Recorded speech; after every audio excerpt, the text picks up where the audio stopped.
Hello guys, welcome to the stream. So,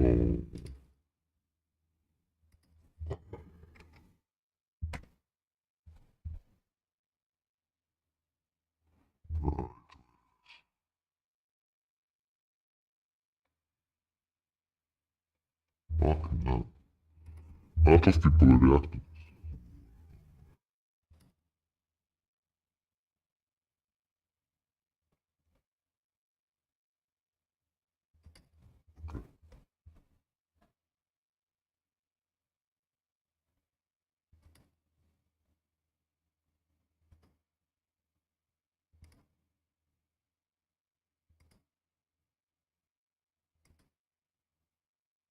Hmm.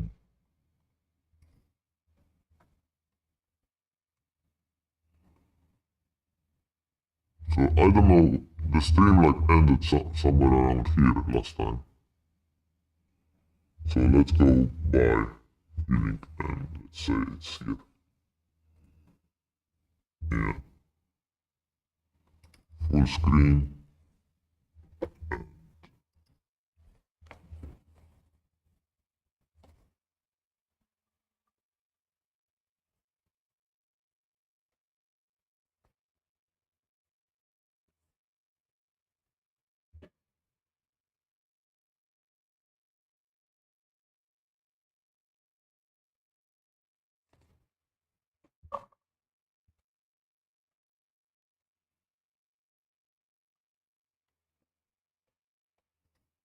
Of course, the sound is not working. Why? Why, you son of a bitch, you don't wanna work? Check.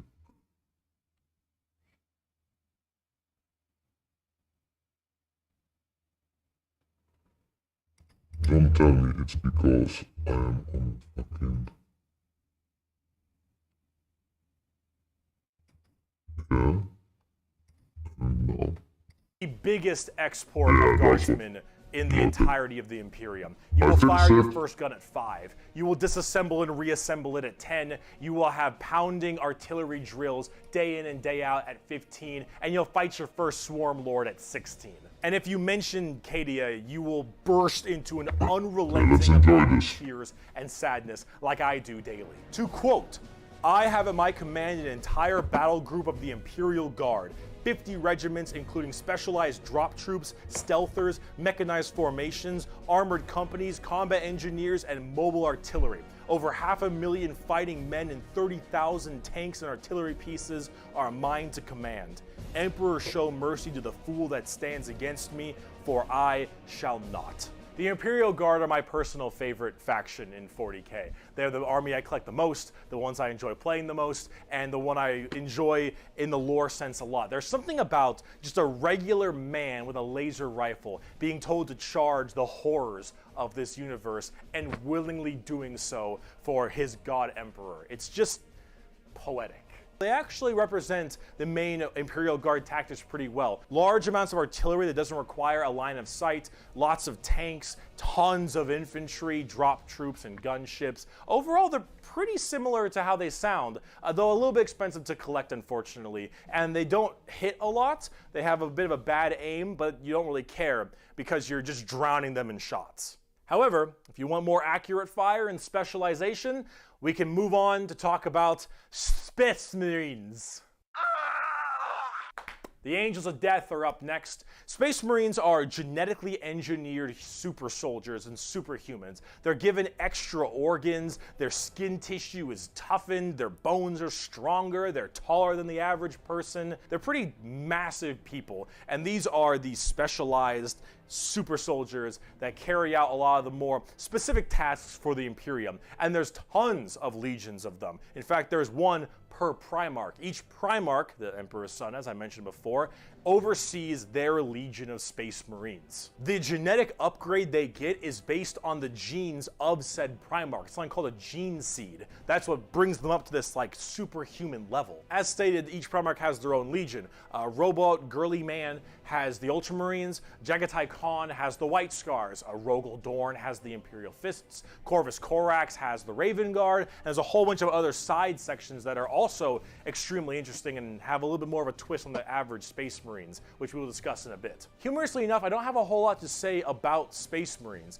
They're superhumanly fast. In fact, it's been said that nothing that large should move that quick. These men in power armor moving at blazing fast speeds, their reflexes are faster, their skin is tougher. They are overall just extremely powerful soldiers. In fact, where they differ comes down to which Space Marine Legion we're talking about. For instance, the Ultramarines done by Robot Gilliman are the main blue boys, strong in almost every way, the jack of all trades kind of group that are a little bit too strong, and that's a lore problem, but the White Scars by Jagatai Khan are all about speed freaks, go fast. We're talking attack bikes, we're talking land speeders. You want to go in quick, you want to hit them hard, you want them to be swarming around like buzzflies, buzzsaws, with the speed of buzzsaws.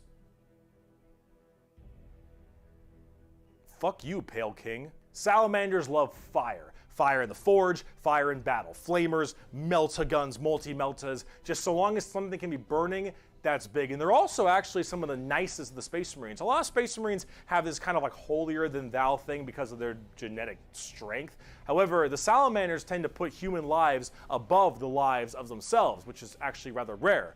They're also all black, but not like just regular black, like 2 a.m. line at a White Castle black. Like they have a charcoal, dark, ashy exterior and blazing red eyes. Apparently something about living on their home planet of Nocturne, which I don't know if that makes much sense, but who cares? This is like fantasy land anyway. Overall, Salamanders are actually one of my personal favorite legions because they're just really cool. They're fun to play as because of all their flamer weapons, and they have a nice, like, more heartwarming lore as opposed to being super evil like everyone else is. Oh my god, we're not even a quarter of the way through the Space Marine Legions. Imperial Fists believe in the power of the siege and defensive positions.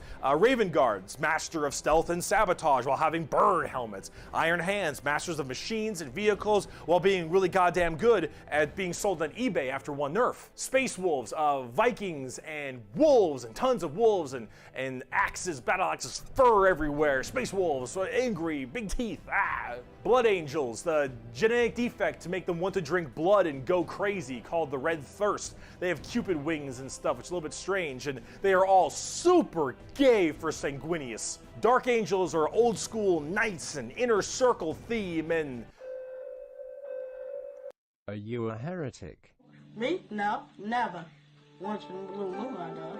Death Watch, a fancy anti-Xenos group that nobody plays because Death Watch, and they look cool though, but no one plays them. I don't know. They're there though. Black Templars, for the people who, if you haven't prayed at least 3 times a day, you're gonna start praying out that airlock, and I'm sure there's some other chapters I may have missed as well, like Crimson Fists and stuff, but those are the main ones right here. Here, quote, from the Emperor himself.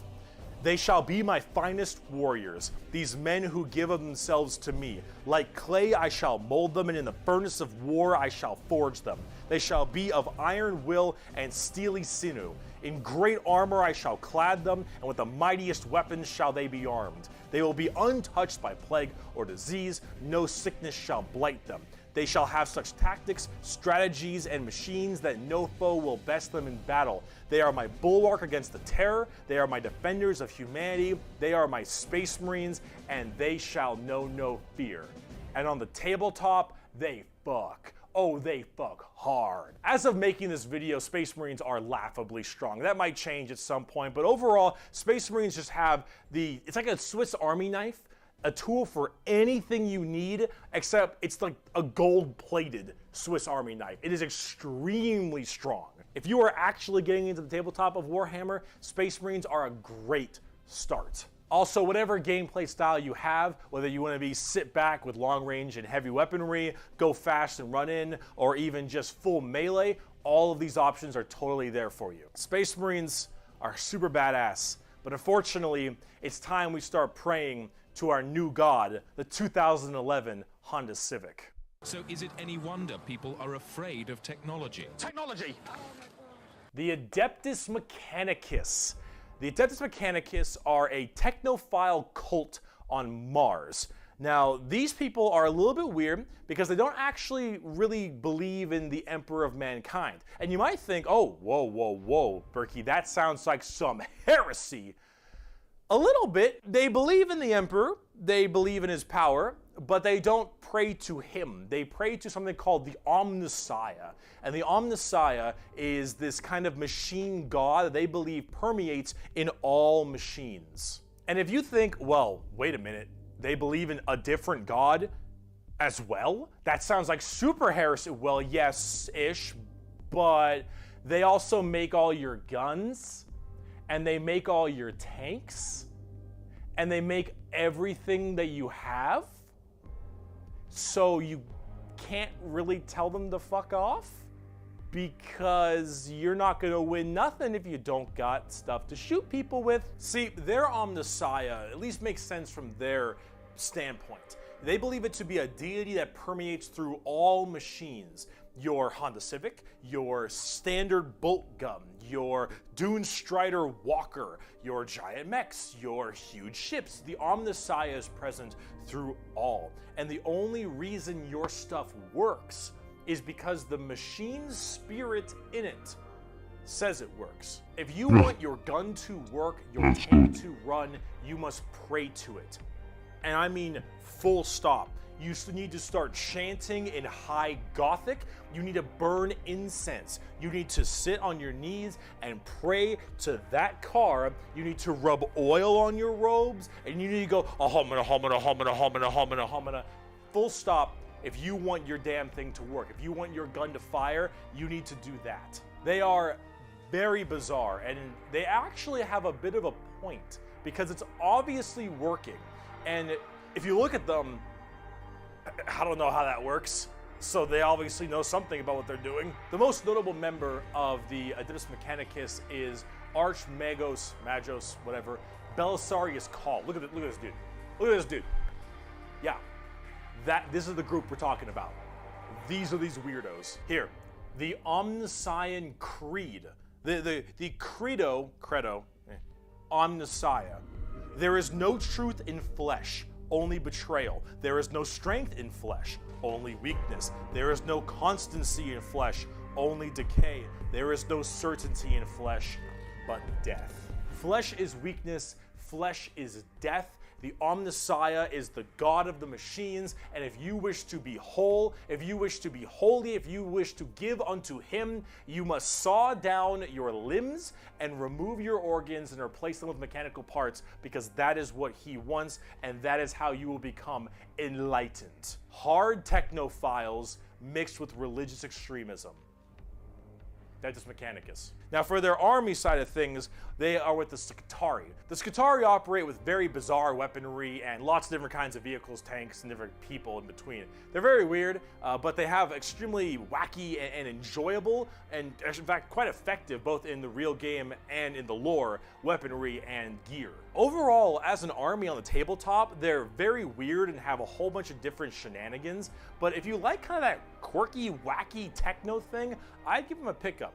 Hell, they're so paranoid, I gotta keep going. They're so paranoid and crazy. These Dune Striders you see right here, one guy was able to make them work. One guy, and he died. And they're so scared they'll never work again that they keep them on and they never turn them off, and they run around in a circle the whole time until they need them, and then they corral it and they go into battle. Yep. The Adeptus Mechanicus. Now, if you want to talk about faith, though, let's talk about the Sisters of Battle. A simp has fallen for an eagle in Lego City. The Sisters of Battle of the Adeptus Sororitas, if that's how I pronounce it correctly, is an all-female group of battle sisters going through the ecclesiarchy section of the Imperium. The ecclesiarchy is, of course, the church. This is, imagine a private army of the church, which is scary. And it is. The sisters are an extremely zealotous force. and they take this to a full extreme. They believe in three main things: faith, martyrdom, and fire. Through the Bolter, the Flamer, and the Melta, the Sisters of Battle are extremely potent at taking out chaos and heretics. Mainly heretics, because as they are a fighting section of the Ecclesiarchy Church, that's the big thing they want to kill. Any form of heretic will face the Emperor's justice through those three main weapons: the Bolter, the Flamer, and the Melta, and they will do so with extreme prejudice. Literally. They are the closest things we have to nuns in space, and I'm talking hardcore nuns. They carry holy fire on their backs. They have holy books and sigils all across their armor. Their main battle tank is a fucking pipe organ missile launcher. They have small babies that they have removed their brain capacity to make them little servant cherubs to fly around and give them ammunition and shit. They drop churches from low orbit as mini drop pods onto battles.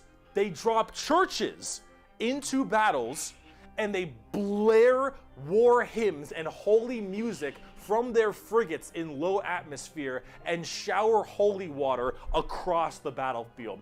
These are the people you are dealing with, and they're fucking awesome. They can literally stave off demons on the tabletop because their faith is that strong. Remember the warp, the demons from the warp? Well, the warp also manifests in your mind. All of your emotions, negative and positive, go through the warp. It's the immaterium, the place of all things. So if you are that mentally fortified, that mentally strong, you can stave off horrifying demons.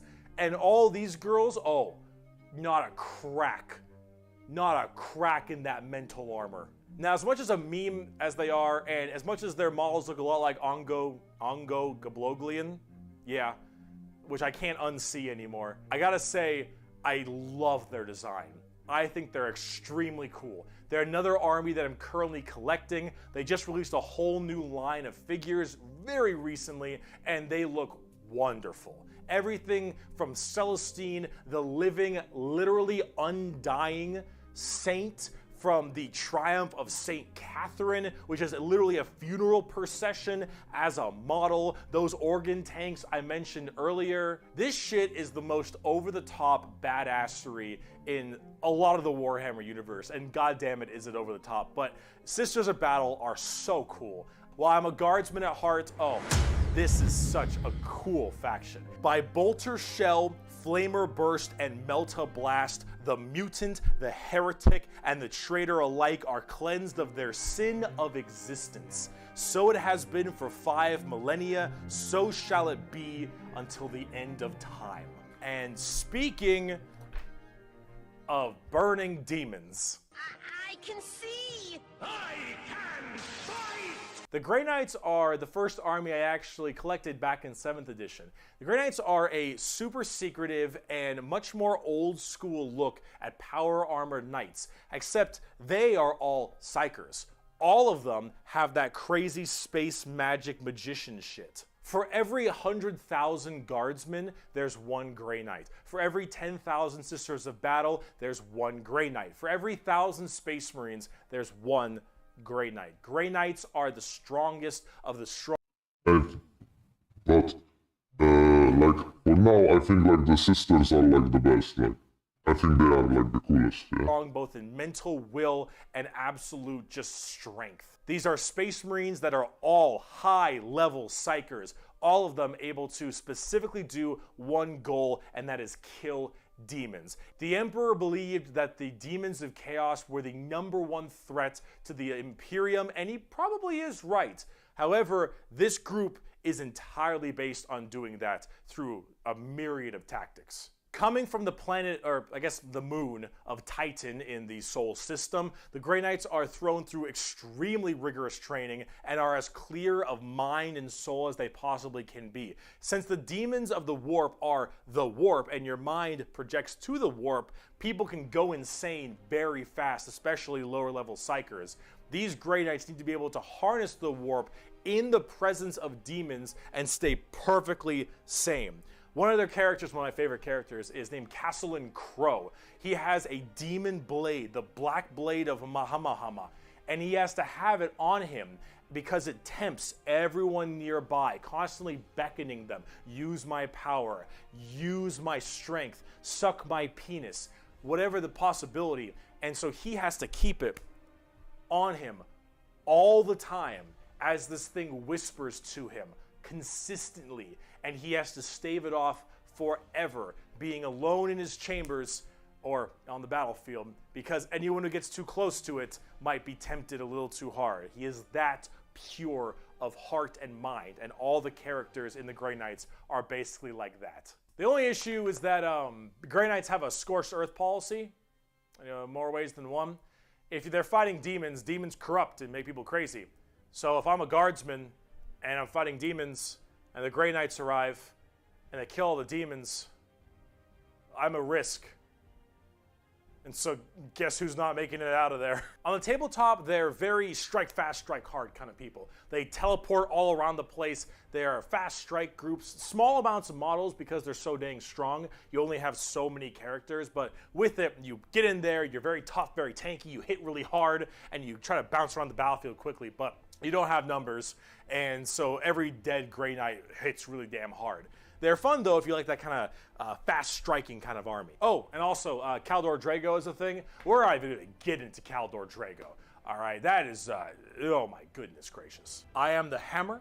I am the mail about his fist. I am the spear in his hand. Though we are lost, I am the shield on his arm. I am the flight of his arrows. I am the hammer. I am the sword. I am the shield. I am a soldier at the battle at the end of time.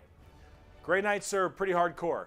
They are as holy as you can get for a Space Marine. If you like Space Marines and you don't think they're holy enough, you want to be holier? Grey Knights.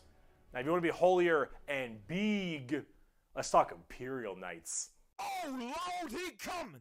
Do you like gigantic walkers the size of homes or medium-sized buildings? Do you want to kill heretics, but you want to kill like 40 of them per turn? Do you want a gigantic, old-school knight noble house style of walkers with giant chainsaw arms? Then you got Imperial Knights. Imperial Knights, it's not a whole lot to talk about them because they're just gigantic walkers, but they have this old-school, like, house feel to them. Like, literally, like, they're houses. Each Imperial Knight comes from a house, and each of them act in their own special way. These behemoth of walkers also destroy almost everything in their path, killing full swaths of squads in a couple shots, stepping on legions of troops. Like, these things do not mess around, and they look so cool. Imperial Knights and Chaos Knights, actually, for that matter, don't have a whole lot to discuss. They're just super big, heavy walkers, and they look different depending on your house or chaos god you currently believe in. And overall, these things are just really cool if you want to murder everything in your path. They're the big, scary, big unit of Warhammer, and if you want to collect them, go to town. They make for a great painting project, too. Getting more back down to earth, let's talk something about a little bit different, a little more gold. If guardsmen are regular soldiers, Space Marines are super soldiers, Grey Knights are super soldiers, the Adeptus Custodes are super soldiers cubed. The Adeptus Custodes are the third major army I own. I know, 3 armies. I know, I got carried away, okay, but that's all. I only have 3, okay? They are our final brand of Space Marines, but these ones are super special. Okay, if a guardsman is 6 foot, a Space Marine is 7 feet, a custodian is 8 feet. These are the giant defenders of Holy Terra, which is also Earth. Earth is Terra, Terra, themselves. These are the people that literally guard the Emperor's throne room, hence Custodes. These boys protect the Emperor's throne room at all times and are literally like handcrafted people. They're not humans brought up by a gene seer or something. These are all handcrafted super soldiers. I think from a tube. These behemoth of men are like 8 feet, 8.5 feet tall and functionally immortal. They stand still, spear in hand for hundreds of years without the need to sleep and barely even the need to eat, watching over the throne room and every other area of Holy Terra for their entire purpose in life. And oh my lord, are they terrifying. These custodians put Space Marines to shame. If you liked your super soldiers, these are your super mega soldiers. One of these men can take on probably 3 Space Marines and most likely win. There are many different groups of custodians as well, like the Solar Watch, or there's also one of my personal favorite, the Aquilian Shield. The Aquilian Shield go out to seemingly unimportant individuals and protect them because they believe that they are going to be doing something very important in their lives. For instance, let's say a regular guardsman gets the protection of this giant 8.5-foot tall golden god because that guardsman will end up becoming a general one day or something of that nature. The custodians work in mysterious ways and are almost always outnumbered but never outmatched. These people are pretty horrifying, both on the tabletop as well as in the lore. There are very few of them, however, and there's actually an extremely small amount of them, but that's kind of the point. There's only so many of these people that can have war gear this strong, weapons this powerful, and training this good, and the custodians have all 3 of it. For 100 years, I stood my watch amidst the somber shadows of the Sanctum Imperialis. I was still as a statue, but always ready. Always attuned to dangers unseen. Days, months, years passed by in a frenzied blur beyond those walls, yet within, little moved and nothing changed. For 100 years, I did not but wait, yet had any threat appeared, I would have struck it down in a heartbeat. For 100 years, I stood my watch, and as it ends, I can tell you this: patience is a weapon. The custodians are the top dogs of the Imperium, and they hurt just that same way. Though I do want to discuss a little bit about the Sisters of Silence before we get out of here, because the Sisters of Silence I also have a few of, and they're really fun, but they don't get enough attention. These kind of bald plume ladies are a whole group of pariahs, or also known as blanks. We'll be referring to them as blanks from now on. So as every mind is somewhat connected to the warp, these blanks are a genetic mutation that has it suppressed heavily. Because of that mind suppression, normal people feel this weird, like, uncomfortable nature when around them. When a Sister of Silence walks past them, you feel ill. You feel just uncomfortable and strange. So most of them don't actually live past childhood, because once they are birthed, they're, well, you know, killed or something at a very young age because they just emit a horrifying aura. These ladies, however, are guardians of the throne as well for more psychic threats. See, none of the custodians are psychers, so they have a difficult time dealing with major demons and other kinds of psychic phenomena. These sisters are extremely specialized in it, all of them taking a vow of silence as they don't speak, hence the term Sisters of Silence, but they communicate through hand gestures and things of that nature. But if there's a demon issue, if there's any kind of warp-based problem, the sisters are extremely adept at dealing with them, thanks to their blank gene. They normally work a lot of time with the custodians because they have to deal with both kinds of threats, but they're not represented that way on the tabletop. In fact, they only have like one real model for them, which is very unfortunate. I hope they'll get something new soon because I think they should really be working together as it is that way in the lore, but hopefully we'll get there soon. But if we're talking about blanks, let's talk assassins.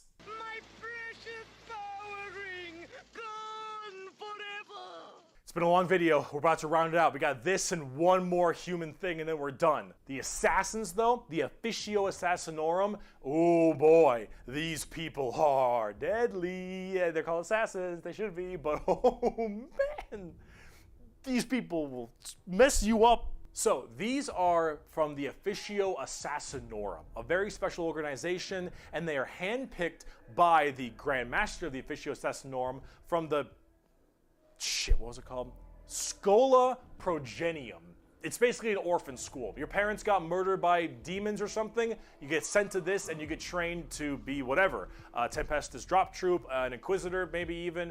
Maybe you get a blank gene and you get thrown into the Sisters of Silence, or sometimes you just disappear. When you are taken, however, you go to one of 4 temples because the Assassinorum works in the temple style of things. These temples are the Vindicare, Caluxus, Calidus, and Eversor temples. Let's start with the Vindicare. I'm far away. I've been sitting here for 3 weeks. Poof! The Vindicare Temple is the main sniper-based temple. Gigantic sniper rifles for all these assassins. Their whole point is to be able to be in a spot and sit there, eye and scope, for weeks, waiting for their perfect target, taking people out from literal miles away after extremely long time periods.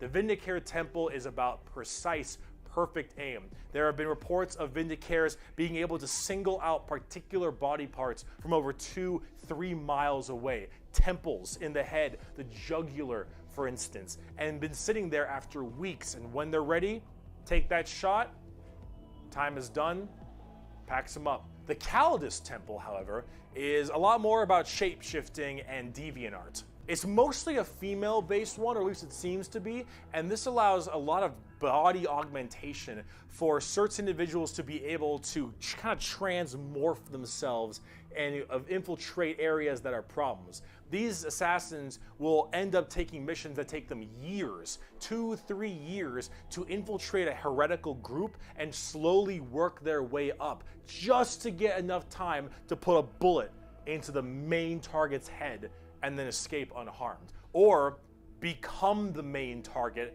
and sabotage it from within. These are all completely about deception, mind tricks, polymorphing, and everything in between, and lots of drawings. The Eversor Temple, just kind of disturbing one.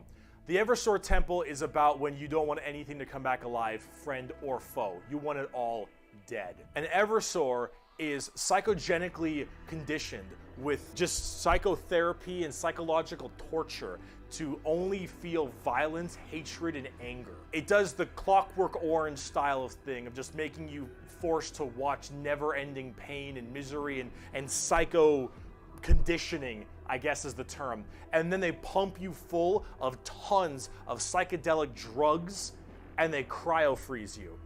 And then they drop you in an area where they just want to make sure everything is dead. And then you defrost, full of just all this insane, mind-boggling psychotherapy and psychedelic drugs, and you just go to town. Yeah, if you don't care if anyone comes back alive. You're like, all right, lost cause, send them in. Finally, there's the most bizarre temple, the Caluxus Temple. The Caluxus assassins are feared even among the other temples. So that blank gene, the people will go to the Caluxus Temple with this as well.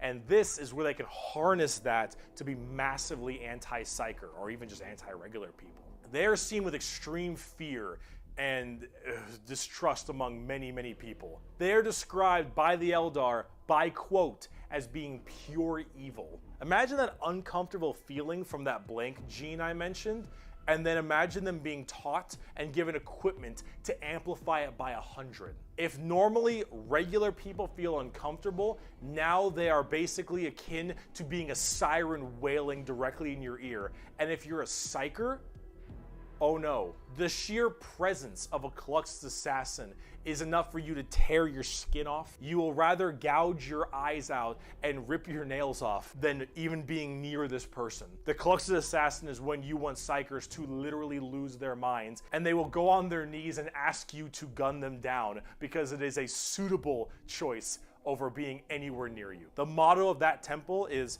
"That which is unknown and unseen commands the greatest fear." Now, for the tabletop, assassins aren't that special. You can call them in no matter what Imperium faction you are, and they do a lot of work for themselves, but at the same time, they're very specialized and require a lot of finesse. And they work the way you generally want them to, though. You want to cause some distortion and weird stuff, you take a Calidus. You want to just murder swaths of infantry and then blow up Eversor. You want to kill that one guy, Vindicare, and if you have a lot of Psychers, Caluxus. It's a nice little, like, jack of all trades if you have a specific thing you want to kill. And you get to choose which is really fun. But now, let's talk about the last human faction. We can round this video out before we do part 2, the Inquisition. And we have a lot to talk about with them. Well, on the subject of heresy! Oh boy. Where do I even begin with the Inquisition? Take every secret police you can think of. The KGB, the Gestapo, the CIA, FBI, any of these kinds of people. And then mark it up by about 10, and give them the most power in the entire Imperium. No, you know what? How about this? This right here, it's not just a quote. This is the Imperial motto, the motto of the Inquisition. I apologize for my bad pronunciation. Innocentia nihil probat. Innocence proves nothing. The most powerful organization in the Imperium, the secret police, their number one motto is innocence proves nothing. The Inquisition goes around like the secret police or like detectives to find issues in the Imperium. And they have different ordos depending on which one we're talking about. The Ordo Hereticus, the Ordo Xenos, the Ordo Malleus, for instance, and a whole bunch of other ones. Hereticus is obvious, they deal with heretics. Xenos tries to find alien threats, and Malleus is demons. They all have different specializations in what they're trying to go for as this Inquisitor. And that's what they're called, Inquisitors. Each of them, as an Inquisitor, has their own free reign to do as they wish. They may have a ship and a crew, and they go out to find problems and interrogate people a lot. They are above the law in every department over Space Marines. Now, the Space Marines might argue against them and stuff, and there might be a lot of blowback, but technically they are above them as Inquisitors.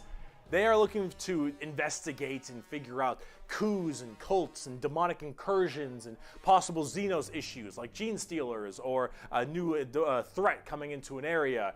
They're about learning that stuff and actually doing detective work. And memes aside, they're pretty good at it. The Inquisition having all of this power does make them a little bit power hungry and frantic sometimes. And yes, it is still a bad thing, but most of them are pretty good at their job. And they spend a lot of time being very diligent to make sure that all of these leads they follow are proper and correct. They're basically space detectives with just enormous power and sometimes a bit of a power complex. And we haven't even talked about Exterminatus yet. Exterminatus is deeming a planet unfit to be saved.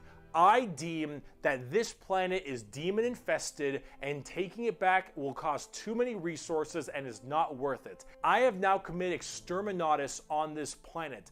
I will now sign the death warrant of an entire Imperium planet, as it is unfit to take and better to be destroyed than allow the enemy to hold it. This can mean saturation bombardment. This can mean cracking the planet's core and breaking it apart. Doesn't matter. Render this planet inhospitable to all life. Yes, the innocence proves nothing people are the only people who can choose this planet must die in its entirety. Yeah, you're playing the villain. Now, it is memed a lot, but most Inquisitors are very rare to do Exterminatus. Exterminatus is a very crazy thing. There's only so many worlds that you don't want to destroy all of them. Now, naturally, with the memes aside, there are some people who are a little bit rough on this one. But most Inquisitors generally don't like to do Exterminatus a ton, but it is an option they have.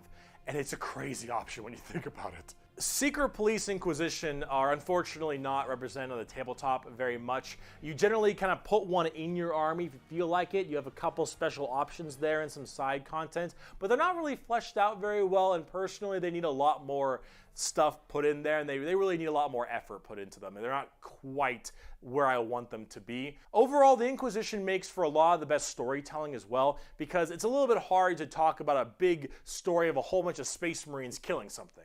Right? It's just a big battle story. It's not as interesting. Having that intrigue and that moral dilemma that an Inquisitor has makes for a lot better media.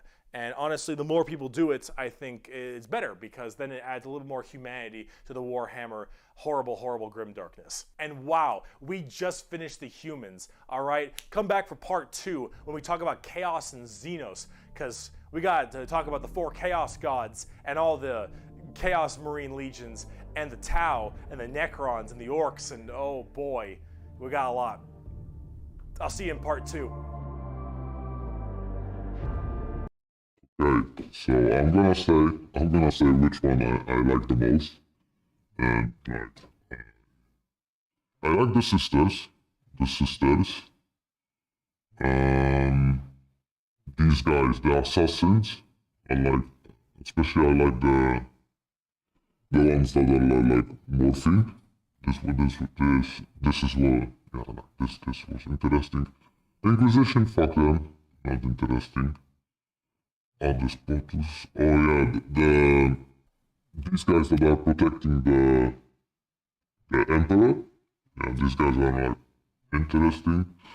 From here, I would say like the Space Marines are, yeah, and the fucked up thing about Dark Angels that there are too many of them. That part about mechanical things are like interesting. Yeah, the Sisters of Battle was interesting, and that assassination thingy, that was like the most interesting. Other than this, yeah. Okay guys, I'm not gonna bore you anymore. If you watch this, then yeah.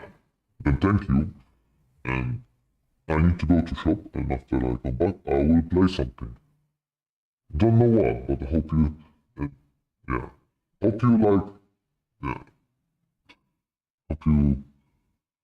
I hope you survive this, because this was like really like, you have to be fan of this. You have to be really like into this, you know, like, oh, for me it's like, okay, I now understand more. But hell no.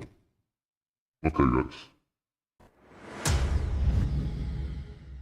Bye.